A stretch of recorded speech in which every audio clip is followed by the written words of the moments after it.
안녕하세요. 법무법인 발을정 아나운서 김유진입니다. 오늘은요, 법무법인 발을정 부산의 대표 변호사 강병철 변호사님 모시고요. 이 발을정만이 가진 기업 회생과 파산의 강점에 대해서 알아보는 시간 가지려고 합니다. 안녕하세요, 변호사님. 네, 앞선 시간에서 잠시 변호사님께서 발을정에 대해서 기업 회생 또 파산에 대해서 강점이 아주 풍부한 경험이 장점이다 이렇게 얘기해 주셨는데요. 이거에 대해서 구체적으로 좀 설명해 주실 수 있나요? 네. 그러니까 앞서 제가 말씀드렸듯이 경험이 풍부한 게 제일 중요하다고 말씀드렸고 그게 강점이라고 저희 법인이 강점이라고 말씀드렸는데 구체적으로 말씀드리자면 이 회생 절차, 기업 회생, 기업 파산은 이제 채무자 회생법에 따라서 이렇게 규율되는 이제 절차거든요. 근데 이제 채무자 회생법을만 안다고 해서 이게 막 모든 게 정리가 되는 게 아닙니다. 즉 말씀드리자면 민법, 상법, 강제집행법, 그 다음에 건설 관련된 법률, 그다음 업종에 해당되는 것도 규제되는 법률들이 있어요.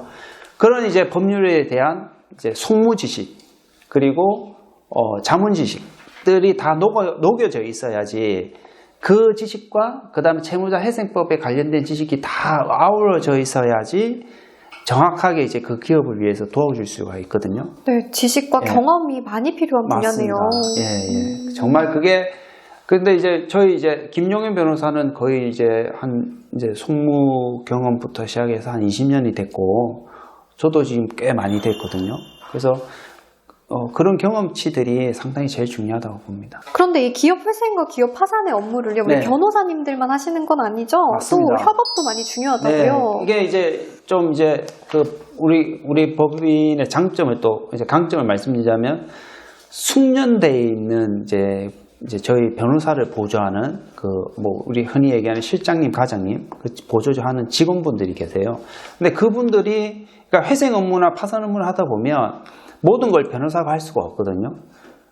어떻게 보면은 이제 우리가 이제 얘기를 하자면 진짜 이게 엑셀 작업부터 시작해서 채권자 수가 예를 들어서 보통 적어도 10명 이상은 되거든요. 그러니까 기본적으로 또 아까 회생 절차 같은 경우에는 각종 허가서, 그 다음에 월간 보고, 그 다음에 분기 보고 이런 것들이 너무 많아요. 그래서 그런 과정들은 다 변호사가 할 수가 없어요. 그래서 숙련되어 있는 이제 그 직원분들이 이제 시스템화가 되어 있으면 제일 좋고요. 그 다음에 그 숙련되어 있는 그 직원분들과 그 다음 그 회사에서도 대표이사님이 다 할 수가 없잖아요. 대표이사님도 결국은 신규 매출을 일으켜야 되고 영업 쪽이라든가 이런 쪽 전체적으로 다 관리를 하셔야 되고 그 다음에 회사에 또 회계하시는 분, 격리하시는 분, 그 다음에 재정이사님 이런 분들하고 또 소통을 하려면은 그 직원분들, 우리 법인에 있는 숙련된 직원분들이 좀 기본적으로 어드바이스를 다 해줘야 되는 부분이 있습니다.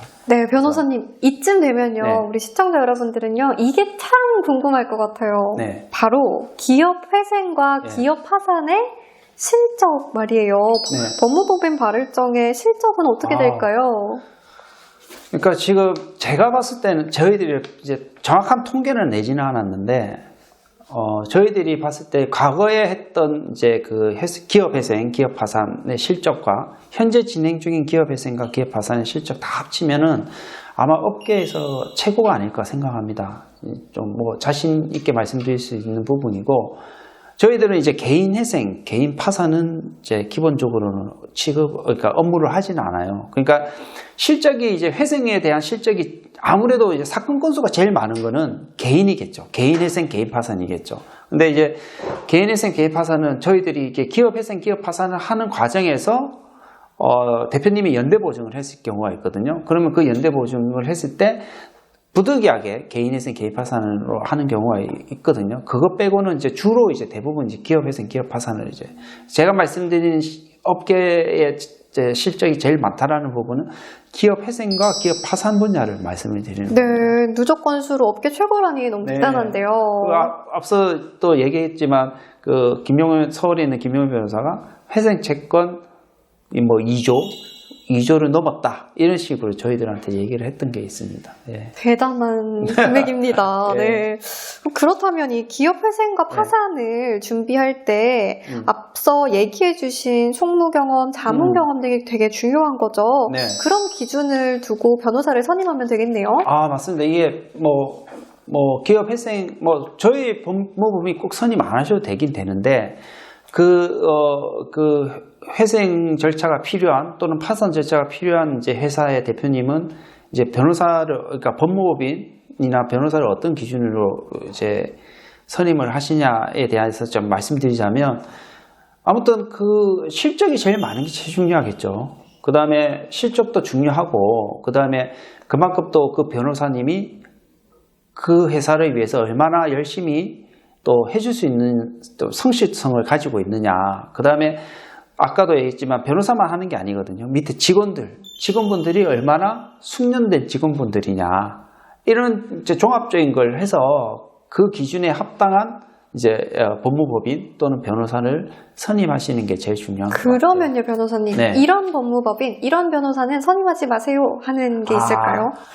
좀 이제 디스하는 것 같지만 사실상 또 그런 현실이 벌어지고 있는 건 있거든요. 어떤 경우냐면 저희들이 이제 처음부터 회생을 이제 맡았던 사건은 아닌데 중간에 이제 그 법인을 바꾼 경험이 있어요. 그 바꿔서 이제 그게 불만을 가지고 이제 저희들한테 이제 선임을 한 경우가 있거든요. 그래서 물어봤어요. 왜 그러면 우리 쪽으로 왔느냐, 왜 바꾸느냐 했을 때 그쪽에서는 이제 신청만 하고 그 뒤에 단계에 대해서는 거의 나 몰라라, 그러니까 한다. 그러니까 적극적으로 안 도와준다. 그리고 변호사하고 통화하기가 너무 힘들다. 그 밑에 있는 사무장이 주도적으로 하는 경우가 있거든요. 그래서 상담을 하실 때 반드시 사무장님하고 상담을 먼저 하는지, 그런 경우는 좀 저희들이 추천을 하지 않고 무조건 변호사님하고 일단 상담을 해서 그 변호사님이 어느 정도 이제 그 전문 지식을 가지고 있고 어느 정도 풍부한 경험을 가지고 있는지를 먼저 이제 확인하시는 게 제일 중요한 것 같습니다.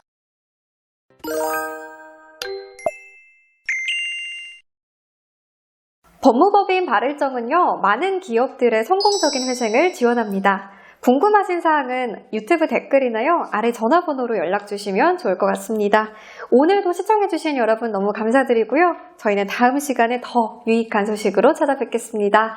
네, 변호사님 좋은 말씀 네. 너무 감사합니다. 네.